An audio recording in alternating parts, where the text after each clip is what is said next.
How's everybody feeling out there about this election? It is. I live in Los Angeles, so things are a little interesting here. Not a little, but a lot. But we obviously have one of the most important races here, being that Prop 50 is on the ballot. Prop 50, which would basically allow the Democrats in California to do what we've seen the Republicans do in Texas, just gerrymandering the shit out of this place so that that essentially the Democrats are able to retain power. And what Gavin Newsom has done is provide a model and a blueprint for maybe other Democratic governors or places where there is majority Democratic leadership, to give them a tool in order to be able to fight off what is very clear efforts from the Trump administration, from Trump supporting Congress people and governors, that they are trying to make sure that the power is maintained by the minority as opposed to allowing the majority to vote, in truth, or allowing the majority to decide in a real earnest way. In truth, while I don't love that this is something that either party has to rely on, this is a retaliatory and protectionary move that the Democrats, if they want to send a message, that they have to do. And, right now, I think there are a lot of us that sort of are trying to connect the dots. And what we see happening is that there seems to be a very obvious process. And when we think about midterms and we think about what's to happen in the next presidential election, there seems to be a very obvious strategy that, rather than truly letting the people decide, that this administration, because look, don't get it twisted, all this conversation about having another term, Donald Trump, there are times where I think he definitely likes to troll the media and likes to troll the public, but he's one of those that a bad idea can turn into a good idea in his mind real fast. And a bad idea, or something that is unconstitutional, something that is unlawful, can become something that he wants to do very easily, because he is surrounded by sycophants and he's surrounded by people who are only going to tell him yes. There are no guardrails. So the people around him have every interest in him staying in power. And so because of it, he is going to, his worst instincts are always going to be catered to. All right.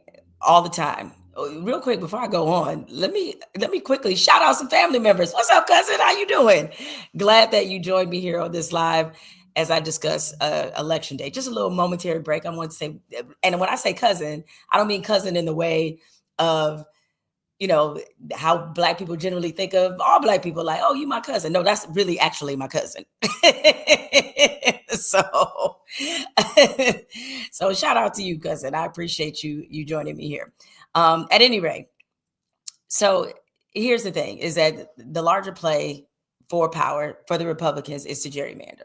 And there's certainly some states where, they hold the majority and they hold the majority, quite honest, in an honest way, I guess you can say.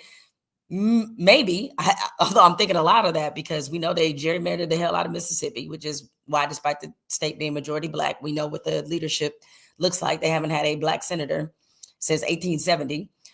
We know Alabama is also gerrymandered. Louisiana is also gerrymandered. So actually, now that I think about it, let me take that back. A lot of the states that have the Republican strongholds aren't because everybody there is actually in agreement with Republican leadership. It's because they've gerrymandered the hell out of the state, and because of voter suppression. So they've been able to, for years, practice this strategy of suppressing voices, suppressing dissent, so that they can maintain power.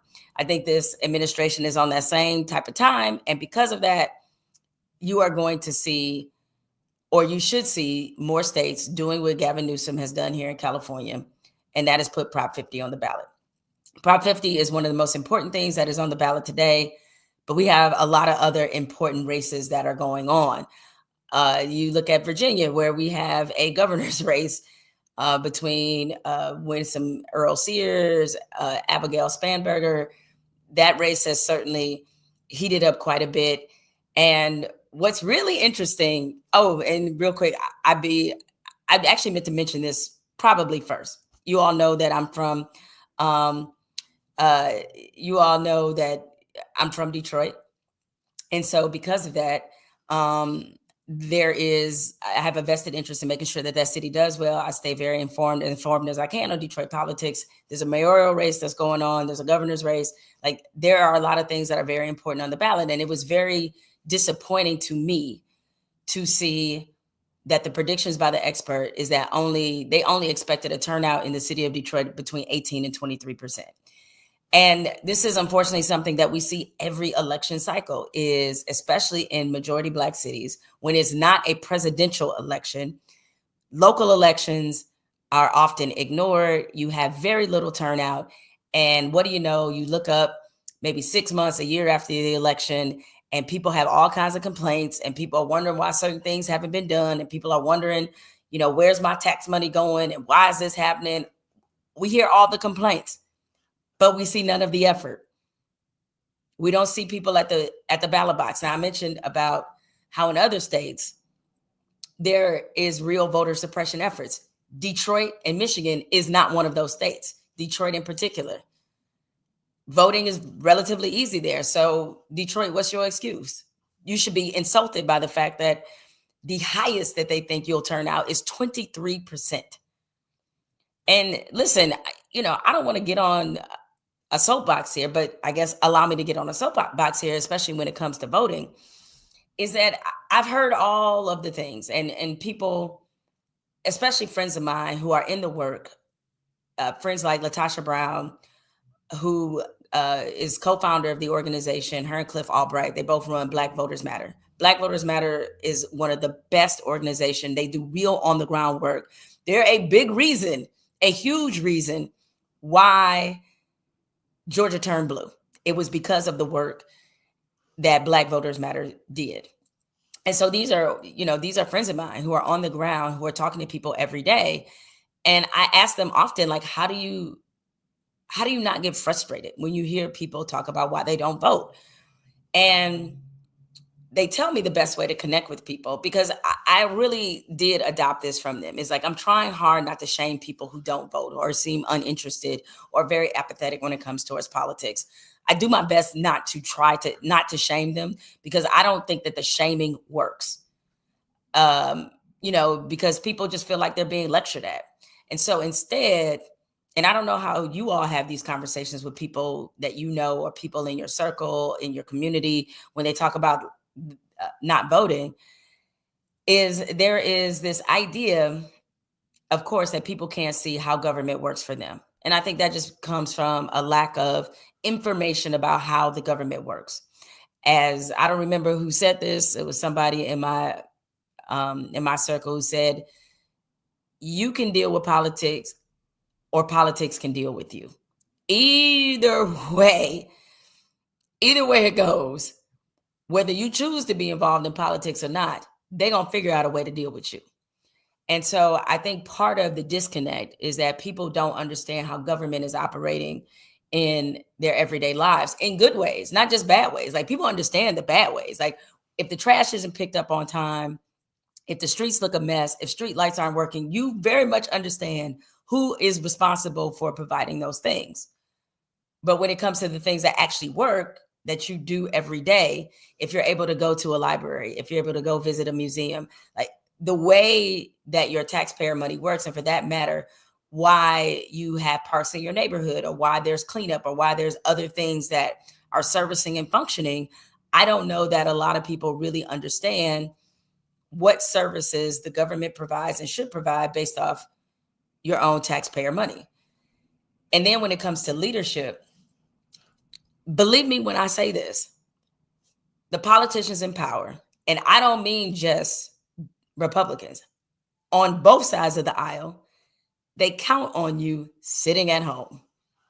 They count on your apathy. Apathy is literally their best weapon in an election. Because in case you guys haven't noticed, in a lot of instances, in a lot of cases, our political system, the way that it is built,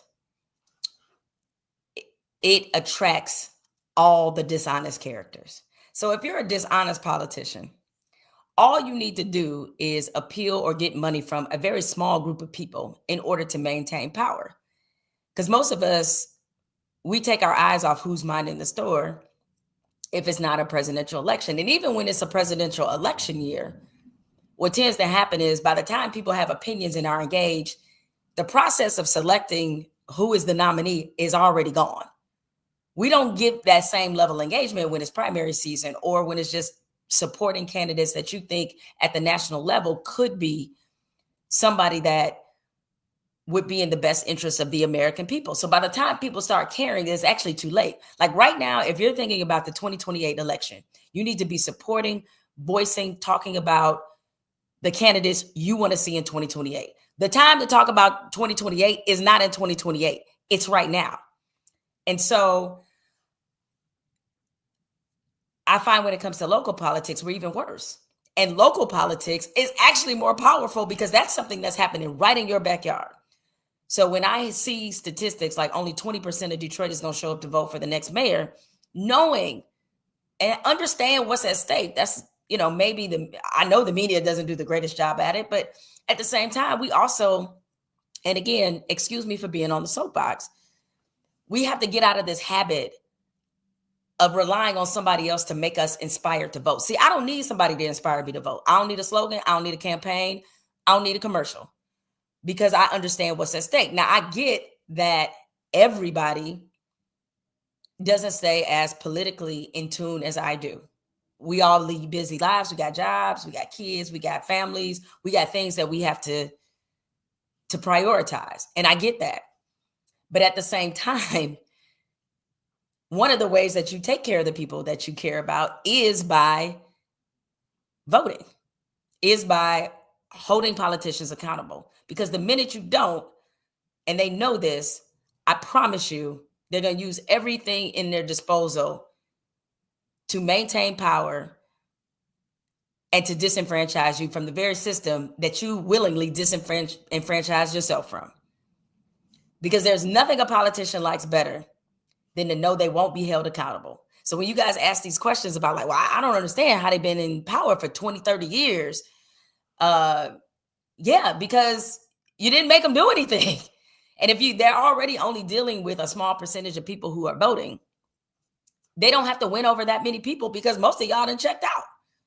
So I say this all to say, on days like today, the analogy that comes to mind is the gym. For those of us who work out, granted, I haven't been to the gym in a while. I still work out. I just don't go to the gym. I do some other stuff. But to me, the best days when you work out are the days you don't feel like it. Were the days where you just like, I don't want to do this. I don't care about this. I don't want to lift nothing but a fork. That's the only thing I want to lift. But you still go to the gym anyway. And you get a different sense of satisfaction when you go to the gym on the days you don't feel like it. Because that's when you know what you're made of. That's when you know that you for real about it. Because you did it when you didn't want to. And that's where you see, to me, the most growth. So in an election year where there's not a presidential race and you can still, when it's not a presidential race and there's still important things that are on the ballot and you go vote anyway, you should feel really good about that because you're continuing to participate in the process when it's not all the glamour and the glitz of it being a presidential election. And so I think that's important. But these are the days where it's truly important and where a lot of the things happen. And so if you're in an area, in a city, in a state where a governorship, a ballot proposal, like vote on down ballot, something important is on the line, not only you go vote, you go get a friend to vote and you explain to them what's important. And so what I'm trying to do is try to have a little bit more patience with non-voters, a little more patience with apathetic voters, because especially as we look at midterms, as we look at the next presidential election, that populace is going to be extremely important in terms of getting them engaged. All right, as I mentioned, huge governor's race going on in Virginia. And I'm sure you guys have heard about this because, you know, the hypocrisy is so loud in politics sometimes that honestly, I can only temper my frustration by being amused. And when it comes to Winsome Earl Sears, who is a Black woman up for governor in Virginia, and from a historical standpoint, she does have an opportunity to make history. There's never been a Black woman governor in the history of this country, and Winsome Earl Sears could become the first. She is a Republican. She is a deep Trump supporter, which is interesting because you know who hasn't endorsed her? It's Donald Trump. But we're going to get to that in a moment. So because Winsome Earl Sears has not been embraced by Black people, the Republicans have now turned it into using her candidacy to show that Black people don't really support other Black people. They only support Democrats. They only support Black Democrats, not all Black people. Because apparently we're supposed to be out there campaigning for Winsome Earl Sears and showing that we support her. And they like, wait, how come y'all not voting for her because she Black? I don't get it.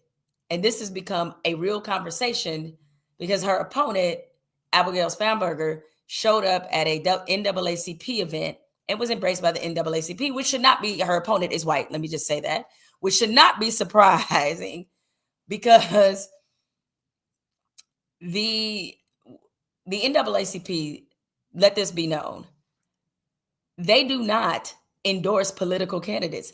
They never have. They endorse policies. They support policies. So like I've gotten a million texts this week about voting for Prop 50. I voted last week. And some of those texts have come from the NAACP because it is in their best interest as an organization and as an organization that is representing Black interests that Prop 50 passed. So they support policy, not people. And they make that very clear. So they didn't endorse Winsome Earl Sears' opponent, but because her policies are in line with what the NAACP represents, that is why they embraced her at their event, unlike Winsome Earl Sears. But see, the Republicans ain't slick because they trying to pull that. The Republicans ain't slick, y'all. They trying to pull that Uno reverse. Here's what I'm talking about. This is the president. But remember, Obama was supposed to be the president of hope and change. Whatever happened to all that? Where is the hope, Mr. President? Where is the change, President Obama? Of course, we know it's all hypocrisy. And now let me just stop it right there. What Winsome Earl Sears, I didn't set this up very well, so excuse me. Winsome Earl Sears is complaining that Barack Obama did not endorse her. He has instead put his full support behind her opponent, the white woman. And so she is calling Barack Obama a hypocrite because when Kamala Harris was running, he obviously supported Kamala Harris. And he also, I don't remember what city it was. I can't remember who he's talking to, but he was talking to a group of young Black men at a campaign office and telling them why they should vote for Kamala Harris. And he obviously was talking about how important it was to support Black women. And so now Winsome Earl Sears is trying to Uno reverse it and say, oh, Barack, if you're really down for Black women like you say, how come you're not supporting me? So let's listen to her explain why she thinks Barack Obama is a hypocrite. of course, last year this time, he told everybody to vote for the Black woman. Well, Charlie, here I am. Right. Here I am. And now he's singing a different tune. Hypocrisy all the way, but the Virginia voters are seeing through that because we are for common sense, and my opponent, Abigail Spanberger, is for nonsense. Now, I have to admit, that was pretty clever. We for common sense, she for nonsense. Not bad, not bad. So here is something that especially white people don't understand about Black people, and especially about Black voters. And I'm here to break this down for you. number one, Black voters aren't stupid. That's number one. And the party that has just spent the last, I don't know, actually longer than that, but they have spent years tearing down affirmative action, tearing down DEI, all under this premise, this false premise that they are actually supporting meritocracy, that you shouldn't be putting people in power or putting people in certain positions just because they're Black, just because they're woman, just because they're Latino, that you shouldn't be doing any of those things. But now that they got one, they trying to pull the Uno reverse. I see it. They trying to pull the Uno reverse and saying, oh, well, since, you guys are all about putting people in position because they're Black, why don't you, where's the love for our girl Winsome? Where's that at? Oh, you lost souls, you poor, poor fools. I hate to tell you this, but Black people are way more discerning than that. And they always try to make Black voters seem like they're unsophisticated. When Black voters, the one thing about Black voters that you can say, among many things, and yes, some of us are apathetic, some of us are not as involved as we should be. But the one thing about Black voters is that Black voters understand white people more than white people understand white people. Because it was Black voters that essentially resuscitated Joe Biden when he ran in 2020 and won the presidency. Black voters did that.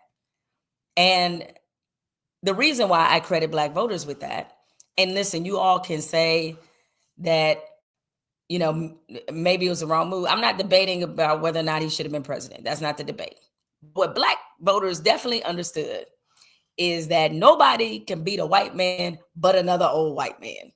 And so Joe Biden wasn't doing great in the poll. I mean, he was doing okay.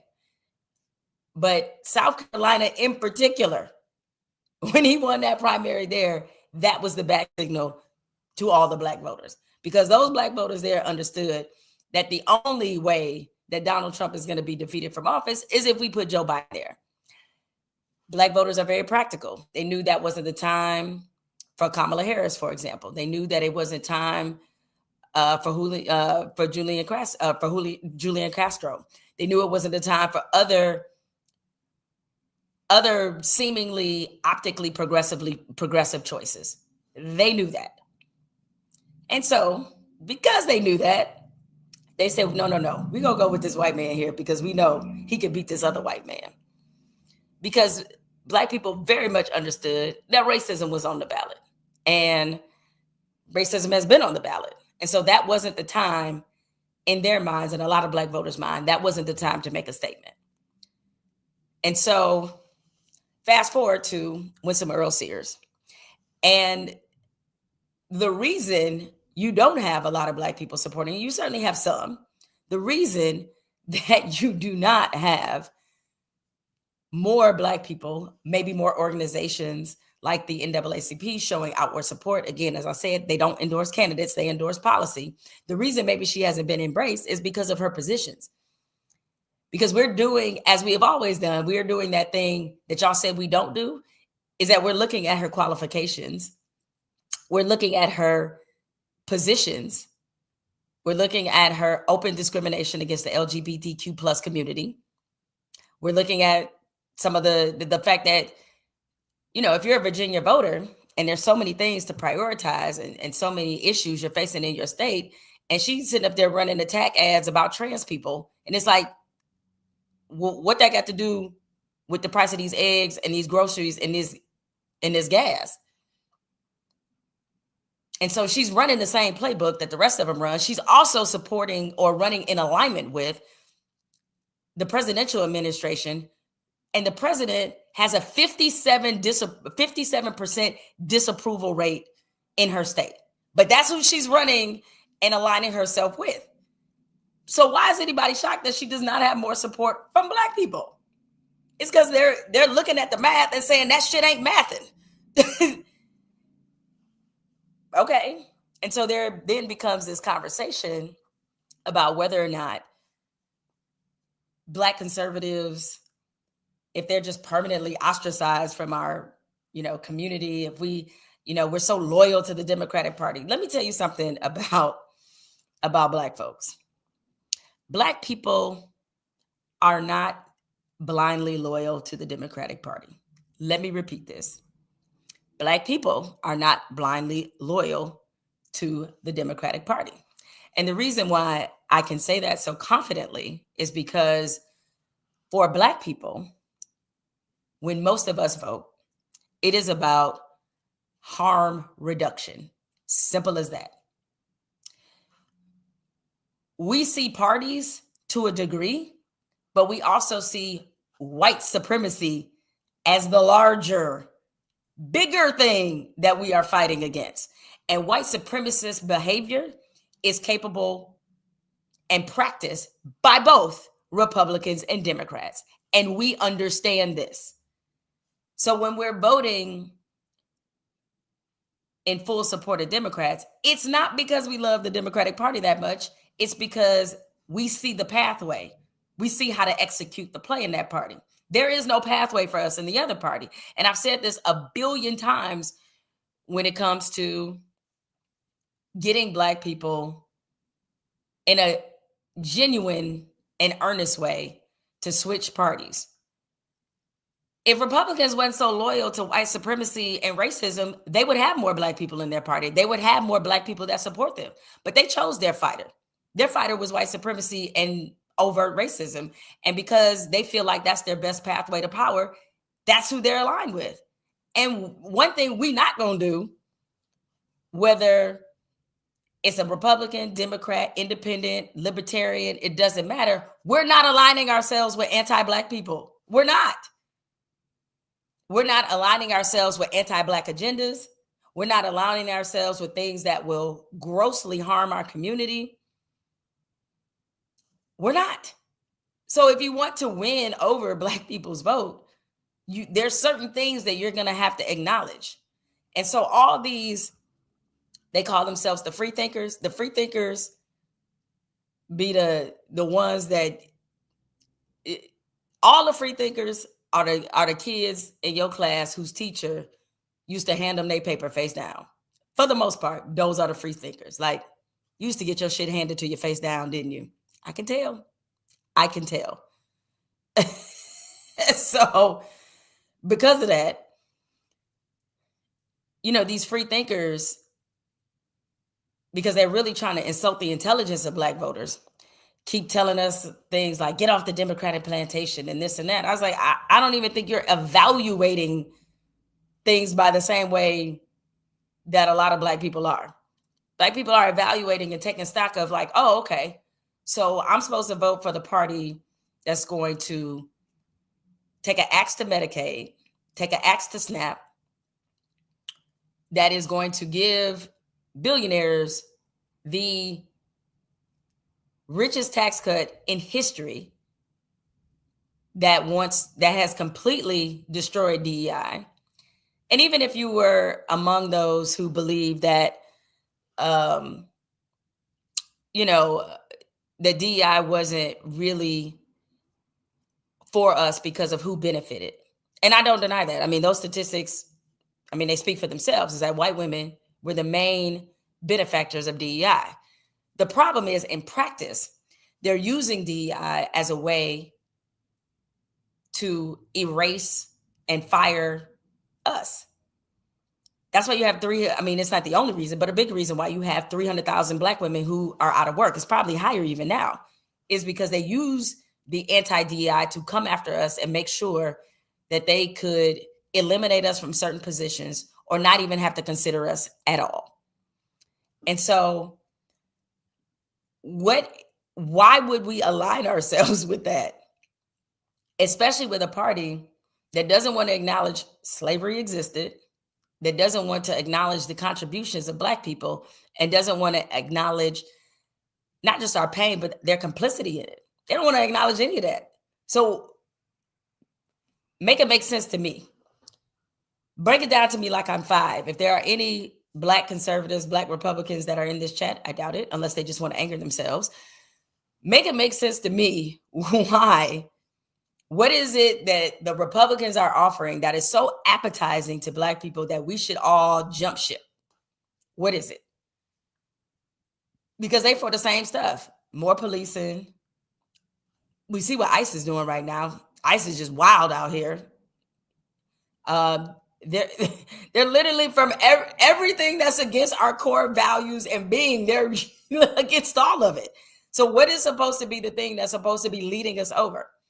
This is not an endorsement of the Democrats, because we're going to get into their problems in a second.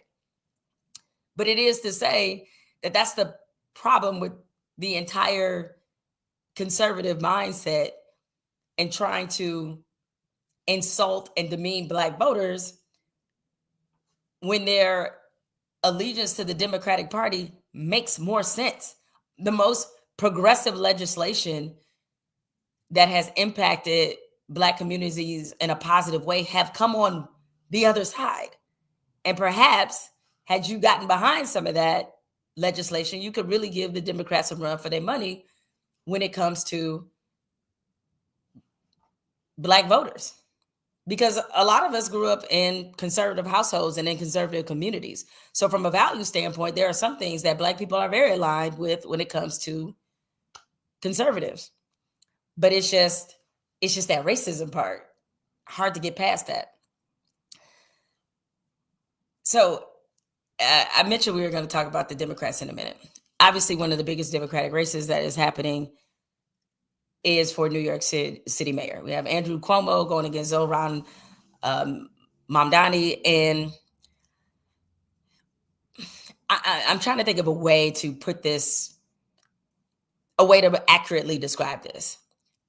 But the conversation, the narratives, even some of the attack ads around Zohran Mamdani has been some of the most racist shit I've ever seen.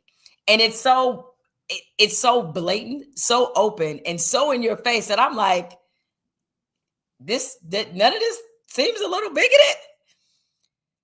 Because I mean, the latest thing is across social media, you see conservatives associating Mamdani with what happened in 9/11. Like, oh, if we get a Muslim mayor, it's another 9/11 coming. Like, what? I'm sorry, how do those two things go together? It is mind-boggling, the open racism that has happened in the New York City mayoral race. So many people have opinions about New York that ain't been in New York and God knows how long, certainly don't live in New York. But this has put the biggest on high alert, because if a Muslim mayor in a city with 1 million Muslims, mind you, in probably the most diverse city, one of the most diverse cities in the world, somehow if the Muslim mayor gets in, that place is going to go to hell. Like, huh? And when I say about the open racism that's been tolerated in that campaign and perpetuated, promoted even, here's what I mean.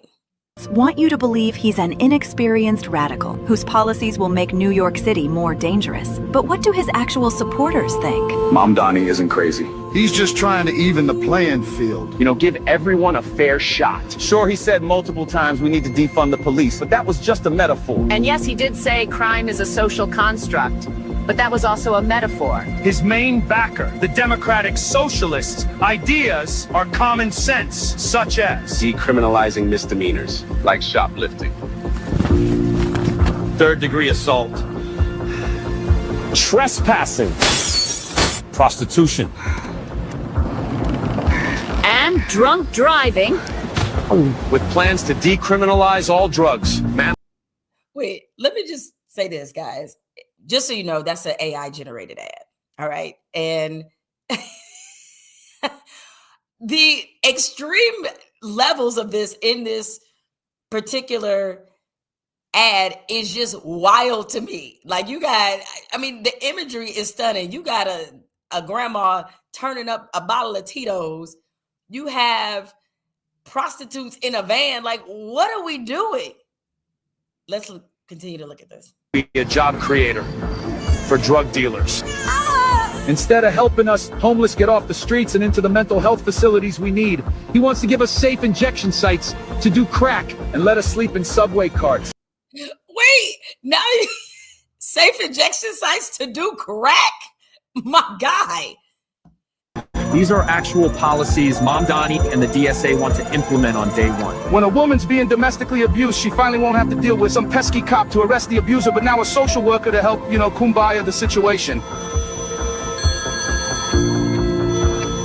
Breathe in, breathe out. Mamdani is finally lowering jail sentences. Guilty! But Mamdani says you're free to go.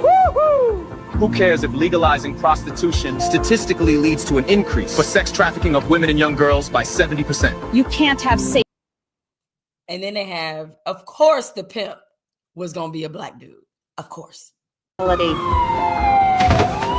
unlawful abiding citizens like us, globalize the intifada. I'm a criminal. I'm a criminal. I'm a criminal. I'm a criminal. Yep. I'm a criminal. For Zohran. For Zohran Mamdani.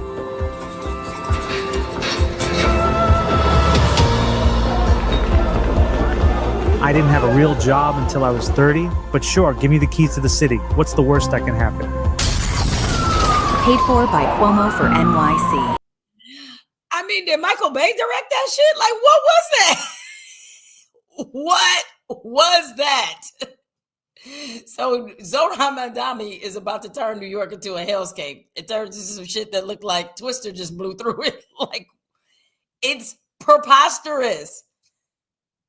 Like, did Jerry Bruckheimer direct that? Like, what? Now, compare and contrast. This is Zohran Mamdani's ad, by the way. I'm steps away from the corner of 116th Street in Lexington. To Fiorella LaGuardia and Vito Marcantonio, it was just the lucky corner. Here, they held their final rallies before thousands of Harlemites on the eve of every election. There are many who say that a democratic socialist vision of governance for New York is impossible, that our ideas are untested. To them I answer, we need to look only to our past for proof of how socialism can shape our future. Most New Yorkers know the name LaGuardia. Far fewer know Mark Antonio. But here in East Harlem, there is a corner that bears his name. Mark, as everyone called him, wasn't just a 7-term congressman and LaGuardia's protege.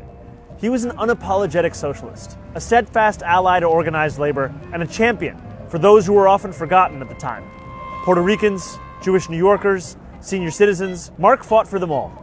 He protected workers as he investigated labor abuses and called for a stronger National Labor Relations Act. He provided English literacy lessons to thousands of newly arrived immigrants, and he fought to expand Social Security to the countless domestic workers who had been excluded. In the words of the great Dorothy Day, the poor of East Harlem felt that he loved them and was interested in them. It was no easier being a socialist in the 1930s and 40s than it is today. Mark was attacked relentlessly from the right, undermined by the establishment, a target of the resurgent Red Scare. And still, he never apologized for who he was or who he fought for. When he was called a radical, Mark responded, "If it be radicalism to believe that our natural resources should be used for the benefit of all and not for the purpose of enriching just a few, then I plead guilty to the charge." My friends, the question is clear. Are we brave enough to believe in a city that benefits us all? Now, one was a message in which you would have thought Optimus Prime and Megatron and Bumblebee and them had a fight to the death. The other was a message telling you what you have to gain, how you can be hopeful. I watched that other ad and I was like, man, if I were an alien and you just dropped me down here and they say, hey, watch these two ads. These are two people who are running to be in charge of this city that you've never heard of. I would think I'd want to pirouette off a building if I saw that Andrew Cuomo ad. Like, okay. One message of destruction and fear, the other message of hope. Which one you choosing? And listen, I don't have a dog in that fight. In some ways I do, but I don't have a direct dog in that fight. And since I'm not a New Yorker, I don't get to vote there. I go to New York many times a year. I was just there, in fact, a couple weeks ago. But the reality is that when you look at what these men are offering in terms of the city of New York, it's hard not to see why so many people, even people who feel like from an ideological standpoint that they really disagree with Mamdani, because he openly calls himself a democratic socialist. And I know socialism, you're correct, Hotubu, that's a word that scares people. People think of bread lines, they think, oh man, like I don't want a system where I'm earning X and I got to share with everybody else. Like that, people are scared when they hear that word because they think poverty, they think there won't be enough for everybody. And I find that to be really interesting because all you've known, most of us have grown up here, all we've known is capitalism. And I think we'd be really dishonest if we said capitalism is really working. Well, actually, capitalism is working. But I think we'd be dishonest by saying capitalism is working for everybody because it's not. Now, we do live in a bit of a democratic socialist country already. So that term shouldn't scare you. I mean, that's why we have social safety nets, Social Security, SNAP, Medicaid. Like, this is why we have those programs. Those are social safety net programs. We are in a social contract with one another. And so there's part of our society that already practices these things. And yet when we hear the term, we flip out. And that's because the unknown always scares people. But this is where I give Zohran Mamdani a lot of credit. Again, despite the fact that those terms tend to scare people, he's been able to galvanize something really meaningful in a lot of New Yorkers. He's actually given them a vision of hope. He's actually given them the courage to acknowledge that they don't have to live the way that they're living. New York is one of the most expensive cities in the world. I live in another very expensive city. And we have to be real that the way that the society is set up right now is not sustainable. It's sustainable for some. And you know what would, to me, be the biggest red flag if I were a New Yorker and I had the ability to vote in this race? All the billionaires are behind Andrew Cuomo. And I realize in politics, it does take money. But if every single billionaire, particularly the very unethical ones, and Donald Trump is included in that billionaire class, if all of them are lining up and don't want Mamdani to be the mayor, that would be exactly the reason why I would vote for him. Because if it's something they don't want, you know it's going to be good for the rest of everybody else. And the reason they don't want it is because he's run on a very popular message that rich people, like the billionaires supporting Andrew Cuomo, should pay their fair share. That is why. And I think we can see across the country and where we are right now in the middle of a government shutdown, we can see why we are working and living in a failed system. The American experiment is not headed toward a good place. And that's not just representative of New York, that's everywhere. Because we can't continue to keep up with this level of expensiveness that has become our country. Like, I looked the other day about what the average rent was across America, and it's almost $2,000 a month. $2,000. Meanwhile, federal minimum wage hasn't gone up since 2009. Obviously, the biggest conversation that people are having right now is about SNAP. There are 42 million people on SNAP. And there are people actually asking out loud, well, how did so many people get on SNAP? Have you met America? Have you lived here? You know how it's expensive to breathe in this country. You step outside, you spending $100 and you ain't even left your garage. That kind of society is not sustainable. We have allowed rich people and wealthy people and billionaires to dictate policy for a long time. And that's why the wealth inequality is the way that it is. The largest transfer of wealth that we saw happen in this country happened during COVID. That's when Jeff Bezos became a trillionaire.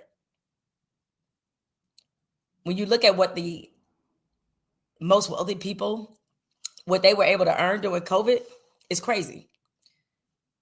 And so we can't keep that up. It's just that simple. It's not going to work. we're the richest country in the world. People can't afford childcare here. When I looked, they're going on this whole push, or the Trump administration and many of his supporters that are in positions of power are going on this whole thing trying to convince people to have kids. I'm sorry, what? Have y'all met childcare? Have y'all met groceries? Have y'all met rent and mortgage? Have y'all met interest rates? Have y'all met inflation? That's why people ain't having kids. It's too damn expensive. And so you can't keep that up. And so what I like about the possibilities behind Zohran Mamdani, and I realize as a relatively inexperienced politician, he is going to make mistakes. So I hope all the people that voted for him and will vote for him understand that he's going to make mistakes. But realize what he symbolizes is important. He symbolizes that there is a city willing to try something different. Because a lot of times the reason we get mired in this political apathy because we're too scared to try something different. Because there's an establishment in a way that it's been done, and we've been so caught up in that. Like, well, we got to do it the way we always been done. Well, you know what the old phrase is, you keep doing what you're doing, you're going to keep getting what you're getting. So in many ways, we can't be shocked at the slow pace of the progress when we keep voting for the slow pace of the progress. So at least he represents the willingness to say, you know what? We done tried a lot of things, but we haven't tried that. And I don't think what he's proposing is crazy. I mean, is it that crazy to say free bus rides around New York? Why are people reacting so violently to that idea? You have a lot of people there that rely on public transportation to get to work. It's the worst city in the world to drive in, or worst city in the country, I should say, not the world. It's like, yeah, you have a huge gap in wealth in New York City, representative of what's happening in this entire country. So maybe the people that are the backbone of the economy, which is the working class, perhaps you should figure out ways to make it easier on them.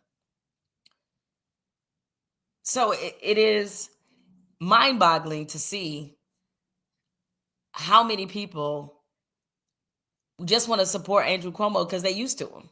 He didn't have any new ideas. He's not willing to try something that would lessen that wealth gap. He's going to try all the same stuff that he did before.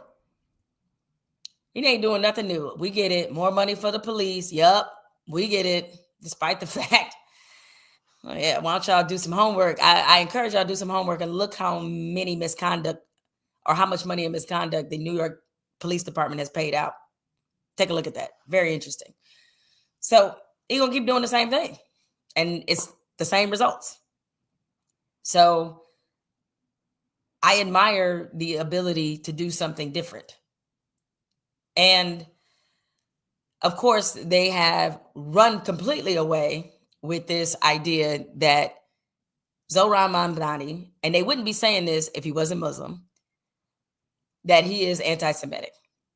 Despite the fact there's a large percentage of Jewish people, Jewish New Yorkers that support him. And the only reason they're calling him anti-Semitic because he had the nerve to actually criticize Israel.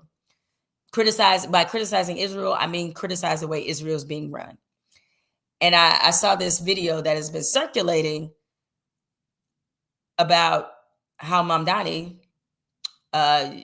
in some conversation that he was having with his constituents when he talked about the fact that the IDF, Israel's police force, trained police forces in America. And that's always the tough thing is when you tell people information that you assume everybody knew, but they didn't know.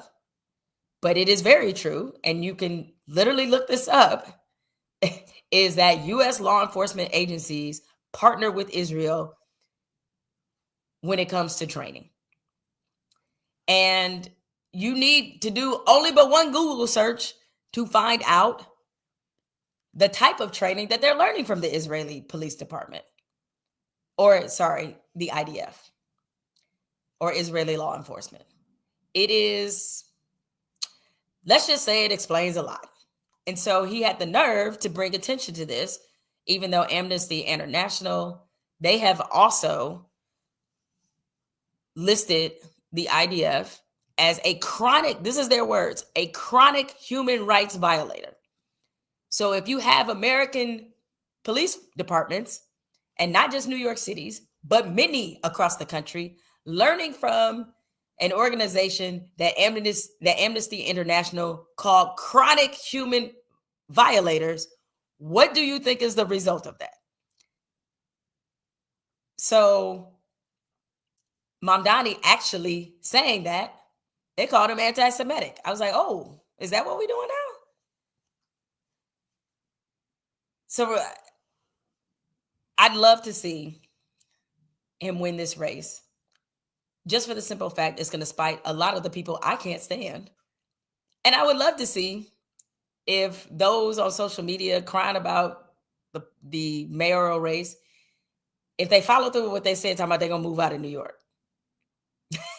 they just going to move out of New York. Okay. All righty, sure. And guess what? A lot of the New Yorkers would probably like that, because they might be thinking maybe this rent will go down and some of y'all asses move out. This is funny. I'm gonna put this up here. One only thing I got against Zohran is his rap career. As long as he didn't try to rhyme on the mic, we good.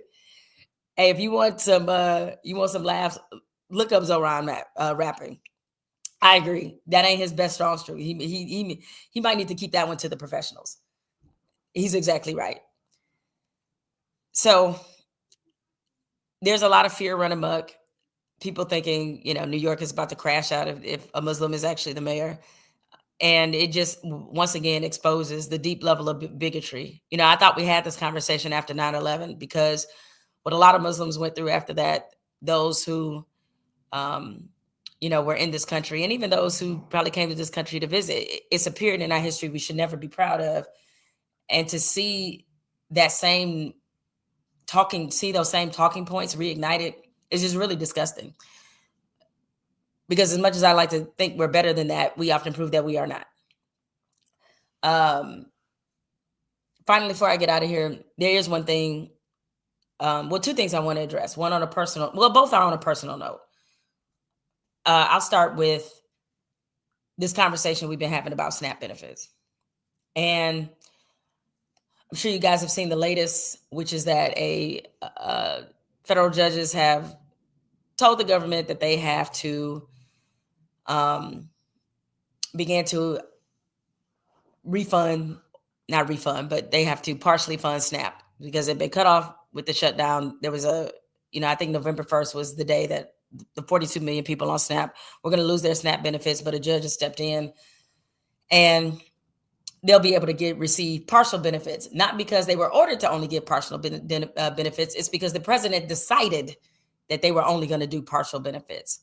In that same vein, the Trump administration also sent notices to DoorDash, Uber Eats, to several businesses that are in the food service industry. And they told them that they cannot supply any discounts, any special discounts to SNAP recipients, and making it clear that they have shown that they have a particular disdain for people on SNAP.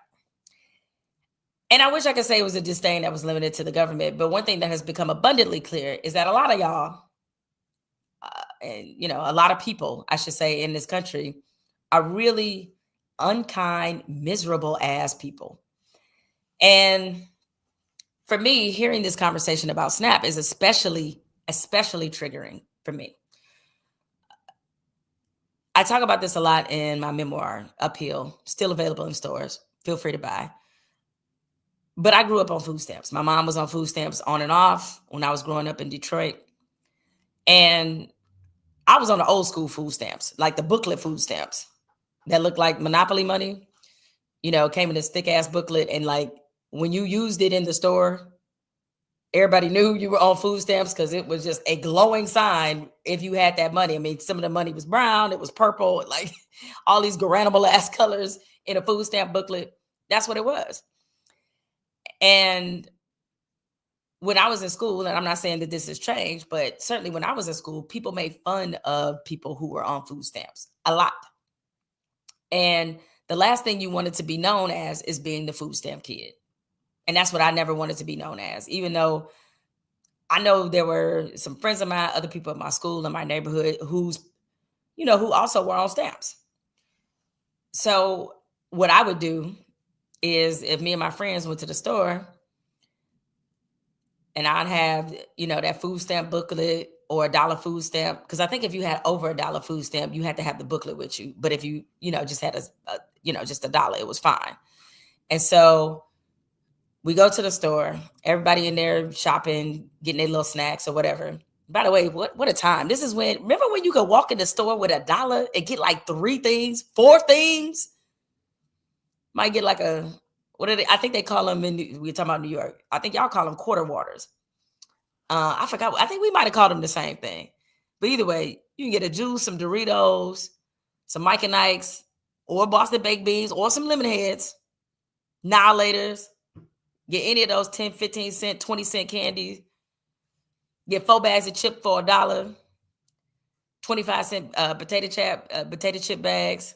Get a Faygo. Get about 4 things. $1. Anyway, so my friends would be in there shopping, getting their thing. And I would getting their snacks. And I would always make sure that I would go last, because I knew once they got their snacks, as soon as they got them, they running out the door. They standing outside. They so excited to have food, they conversing among themselves, and they're not paying attention to what I'm getting.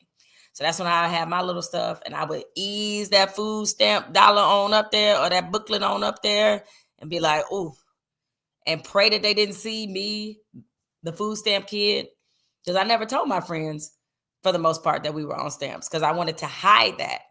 And a big reason I did is because I felt the guilt and the shame, mostly the shame of poverty. And so when I hear people going on these long diatribes and lecturing SNAP people about how they need to be spending their money, or the worst conversation, telling them like, well, you can't buy Doritos, you can't buy this, you should only be able to buy healthy food. Respectfully, I'm gonna need all y'all to shut the fuck up. Respectfully. Because the whole thing is that a lot of people engaging in that kind of conversation about SNAP benefits, they just want to feel like they're better than somebody. And it's kind of sickening to see. It's like, you really need to feel that superior to somebody else, that you telling them that, no, you don't deserve Doritos. You don't deserve some donuts. As a kid who grew up on food stamps, that was the best thing ever. Something that made you feel like you belonged. And food does that. It might seem like a small thing, but it does that. Yeah, all I wanted was the ability to buy some Doritos just like my friends. And what you're saying when you say, no, people on stamps and people on SNAP shouldn't be able to buy that, is that you're saying that they don't deserve to feel in community with everybody else. What's especially hilarious is the people saying that y'all could have missed about 5, 6 donuts your damn self. A lot of y'all need to back up from the table too, before you get to lecturing people about what they're eating. I don't care if people on SNAP buy lobster, steak, cheese, eggs, and Welch's grape. I really don't care. Okay? Do you? You have enough. You can decide what's right for your family. And besides that, to be honest, those of us who know people on SNAP or used to be on food stamps, people on SNAP budget their shit way better than the average person. They know how to make some stuff last. Like my mom, there's no way. I'm just guesstimating. There is no way that my mom got, I'm going to say conservatively, she probably got maybe $200 a month in stamps. Maybe. And I know that food prices was different then. But imagine making that shit last a whole month. Now, she used to buy me like 2 boxes of Capri Suns, some Lunchables, but then everything else, like when I tell you, I used to joke, or somebody else said this about my mom, and it was true. That woman could make $1 screams. I'm talking stretching it. We was eating navy beans, red beans and rice, fried chicken, all of that. She knew how to budget, so she would make it last. Now, there were times when we get toward the end of the month, you go in the refrigerator, that's when them syrup sandwiches come in handy or whatever. We made do, but the point is, she knew how to budget to the point where we didn't run out of food. It always felt like that we had food. That was never an issue. And so this constant shaming of SNAP recipients is really low level, low vibrational behavior. Because number one, you closer to being a SNAP recipient than you are to becoming Elon Musk or Jeff Bezos or Bill Gates.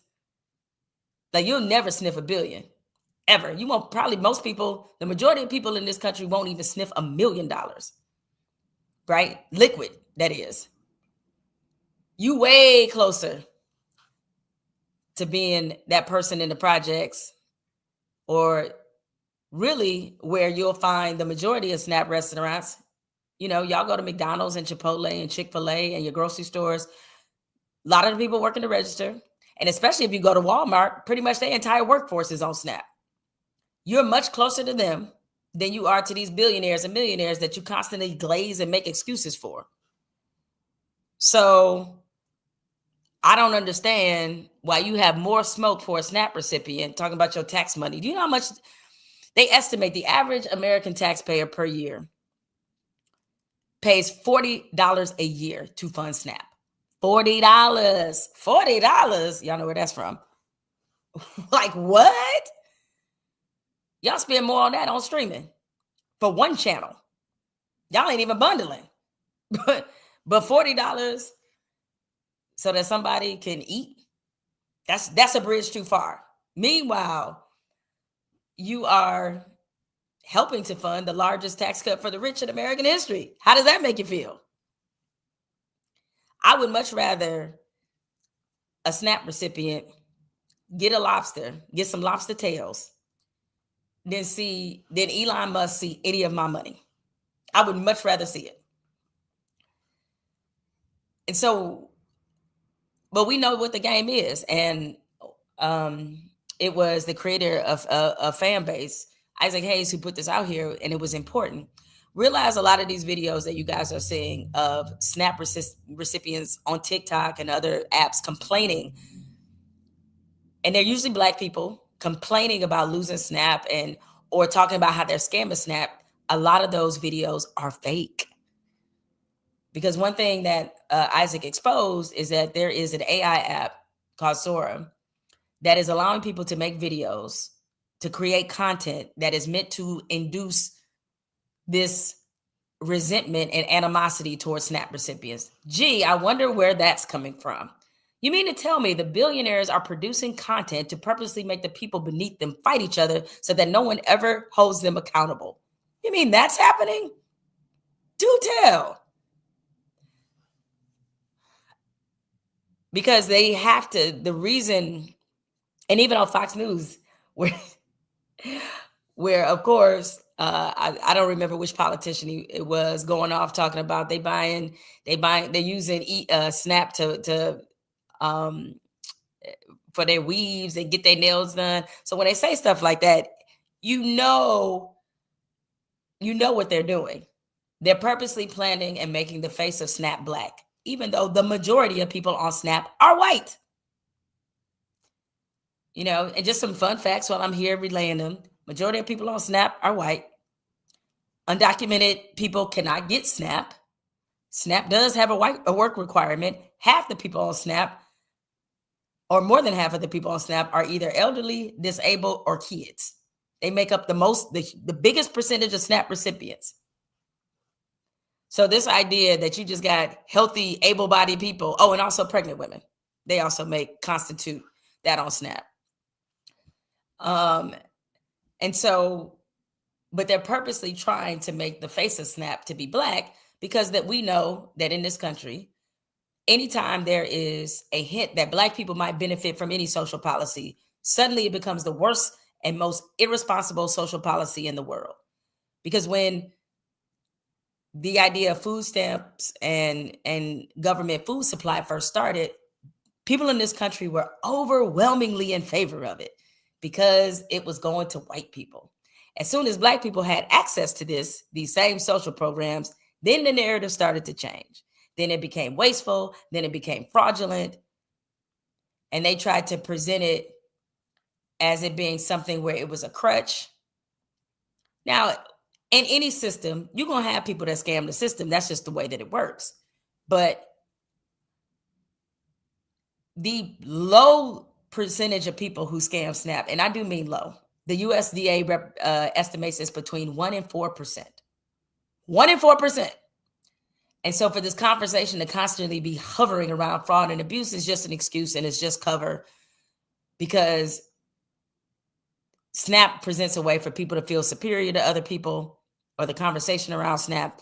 And for sure, because of how little and how inhumane that people want to treat Black people, making Black people the face of that makes it that much easier for them to get off how they really feel about us.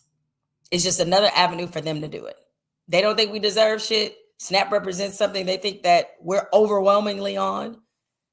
And so therefore, the solution is to cut SNAP, debase and devalue people and dehumanize people who are on SNAP, because to them, SNAP represents us. That's all that is. Thank you for this TED Talk. So, and even now with them running with this narrative of like how stores ought to be, they ought to be on the alert for looters and people going to start stealing food and it's going to be a lot of criminal activity. Okay. Again, just say what you really feel instead of hiding it behind the fact that this is about protection and this is about other things. We know how you really feel. And so I wanted to make sure that I got that off my chest regarding SNAP. It's just a very triggering, horrible conversation. And to see all these videos of Black people in particular, and I hate to say it was, some Black men, underlining some, out there laughing about Black women losing their SNAP benefits. You're a disgusting person. And I hope that every day of your life, somebody kick you dead in the shin. So that's what I would say to that. All right. And finally, as I'm wrapping this up, the last time I did a live, I kind of left very quickly. Because when I started the live, I think I told you guys a personal situation just came up and I had to end the live sooner than I wanted to. And so what happened, my husband was in a minor fender bender, minor car accident. And so I learned that right before I started the live. Just want everybody to know he's fine. It was all good. But that is what kept me, why I ran out of here, and was a little more brief than I wanted to be. So all is good. Appreciated all the positive vibes, the thoughts, and the prayers. I thank you all. And most importantly, on the East Coast right now, it's a little after 6. On the West Coast, it's 3 p.m. or so. If you have not voted, please vote. If you know somebody who is not planning on voting, call them and make them vote. Too much important shit happening. And with these local elections, it is so important that you remain involved, vigilant, and more importantly, that you put yourself in a position to hold these people accountable. Because if you do not, they will literally rob the store. And that's not to say that's every politician's vibe, but it is to say the more unchecked power they have, it is never a good thing for citizens. So keep your foot on their neck by going to the voting booth. It's a reason why they don't want you to be there. And especially if you're Black, they're trying to do everything possible to make it as hard as possible. So why make it easy on them and sit out? Why? They don't deserve to be let off the hook. Anywho, thank you all for joining me. Y'all have a peaceful rest of the day. And again, go vote, and I'll see y'all soon.